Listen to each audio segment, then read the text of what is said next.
We're here because of an issue that affects all of us. Clean, safe drinking water. But here in Queensland there are now serious questions about the potential for water supplies to be polluted with poisonous chemicals, even sewage. A series of confidential reports identifies dozens of public buildings right here in Brisbane as high risk, and hundreds more are spread right across the state, including schools and hospitals. And although the problem has been recognised here, there are those who say not nearly enough is being done about it. And it's not just confined to Queensland either. What are you trying to get at here? Are you trying to suggest that we have a significant problem in this state that's not being addressed? Yes, I am. Yes, okay. I am. Well, on that basis, we would differ. Queensland's Minister for Public Works, Robert Schwartz, defending damning allegations about what we all take for granted, the purity of the water we drink. Does this concern you? Of course, anything that threatens people's lives concerns. That's why we're doing something about it. I mean, we're not doing nothing about this problem. So you do acknowledge that it's threatening, it could threaten people's lives? Well, that's what your words say of that. No, you just said that. No, what I said was I am concerned that any issue that has a public safety issue about it needs to be dealt with, and we're doing that. That Minister and the Minister for Health have done nothing to make sure that they are looking after their duty of care to warn the public and then fix the problem. And that problem, according to Queensland's Shadow Health Minister Fiona Simpson, is called backflow.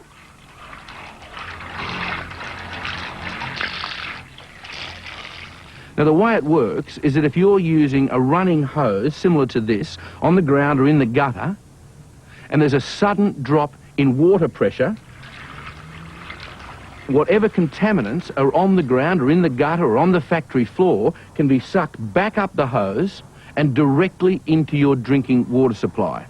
Now, that can happen in any building, factory, school, office building, home, even hospitals, in buildings that were built before 1992 without a backflow prevention device. This could be sewage, it could be chemicals, it could be blood, it could be anything at all. Barry Haig is such an expert in backflow prevention that the Queensland Government employed him and a number of other companies to check the backflow risk in 6,000 public buildings. There's a drop in pressure or an interruption to the main supply. We have backflow of water into the mains. Haig and the other companies identified and compiled this confidential government list of over 1,100 buildings which were classified as high backflow risk, not only in Brisbane, but throughout Queensland. High hazards, as per the standards, say that if it's recognised as a high hazard, has the potential to cause death. So what's your understanding of the meaning of high risk? Well, you tell me what it is. No, you're the Minister, I'm asking you. It is a potential problem, that's what I'm being told. You're not very well informed, Minister, are you? Well, I think I am. Included in this list of 1,100 plus high-risk buildings are Brisbane State High School and hundreds of other schools, the Government Medical Office, Brisbane District Court, numerous police stations and dental clinics. 230 or so of them in fairly high risk, and those have been addressed. Only 230 high risk? That's what I'm advised. Your press release says 1,142 sites in the high risk category. You were 900 out, Minister. Is it that funny? Look, I mean, I don't know where you're coming from with this, but if you're trying to suggest that we have a serious problem in this state that hasn't been addressed, then you're wrong. This is a time bomb just waiting to explode, and any government that receives a report like that has a duty of care to act immediately. This is catastrophic. This has definitely got the potential to kill people. It's not scaremongering. Because of that duty of care, the Queensland Government launched a backflow prevention program in 1995. But since then, they've rectified only 230 of the 1,100 buildings. Well, let's put it into some perspective. There has never been an Australian die as a result of backflow. Not one. Minister, I hate to tell you, but you're wrong again. Well, that's my understanding of that. But according to this 1993 South Australian Water Authority document, a Sydney householder died after arsenic pesticide backflowed into his drinking water. In fact, the Sydney Water Authority even made this warning video about the death. The garden hose.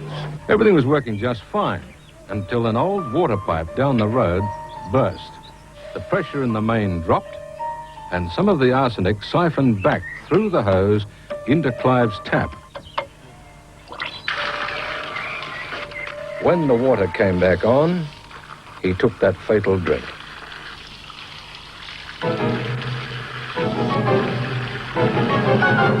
And that, my friends, is a true story. But there are dozens of other true backflow stories, like the bowling club, where its liquid manure actually ended up in the clubhouse tea urn, or the Adelaide nurse who found toilet paper stuck to the already scrubbed surgical instruments. Then there's the country abattoir backflowing blood into the town's water supply, or the Melbourne office building backflowing liquid chromium from its air conditioning into the drinking water. They can be drinking blood, they can be drinking poisons, chemicals, sewer. They could be drinking anything at all. The public definitely has a right to know, and they have a right to be very angry that there has been buck passing at the highest level, where you've got bureaucrats and ministers who are holding their breath and hoping nobody dies. We have laws covering backflow prevention, and if we're serious enough to make a law, then I think it should be taken seriously.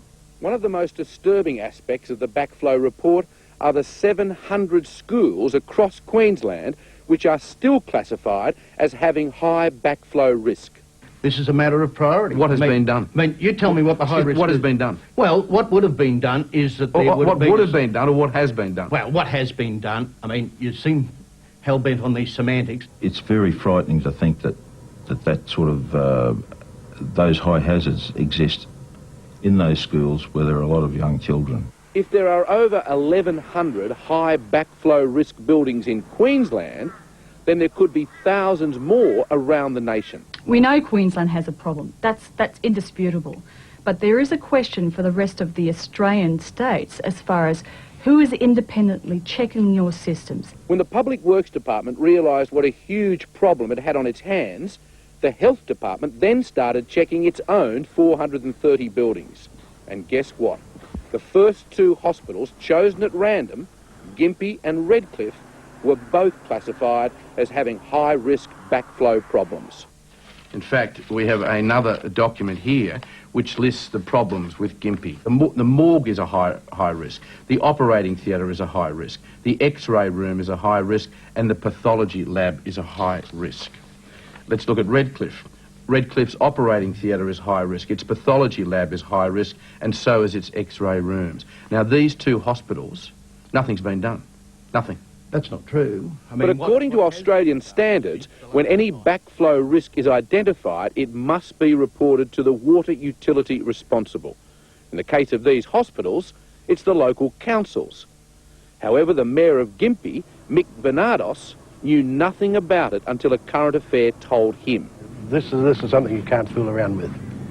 If there's a threat to life and limb, particularly life through pollutants and other contaminants, they need to act immediately. Nor was Redcliffe Mayor Alan Bolton told about the high risks. There's some pretty damaging material in here, and I can't understand why anybody would commission a report like this and then not act on it. It doesn't make sense. The most urgent thing on there is areas like mortuaries. These are extremely high hazard areas. A common problem are hospital cleaning rooms where drums of chemicals are connected to the drinking taps.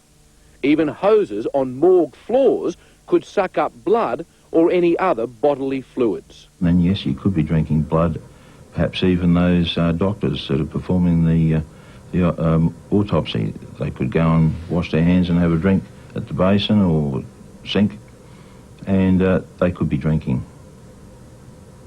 water that's polluted by that blood. What happens if someone dies from drinking blood? This from is a a backflow problem? hypothetical question. Yes. Well, I'm not into hypotheticals. I mean, I'm not into talking up problems. I'm not into scaremongering. Are you into fixing the problems? Yeah, absolutely. Absolutely. I mean, that's... Because you don't seem to be doing too much about it, with well, respect. well, with respect, that's your judgment. Will you take responsibility if someone does die? Oh, the buck stops with me. I You'd resign? accept that. I'll resign, yeah. Of course I would. The government has got nothing to I'm sure you don't. I only worry about the advice you're getting. Well, worry on. Indeed. Well- And so should the Queensland population. Well, that's your view. I'm saying that they shouldn't worry because the advice that I've got is that there is no immediate risk from backflow to the general population of this state. Attack the high hazard areas initially. This is most important. I mean, we can all get by if we're a little bit sick for a week or so, but we can't get by if we're dead.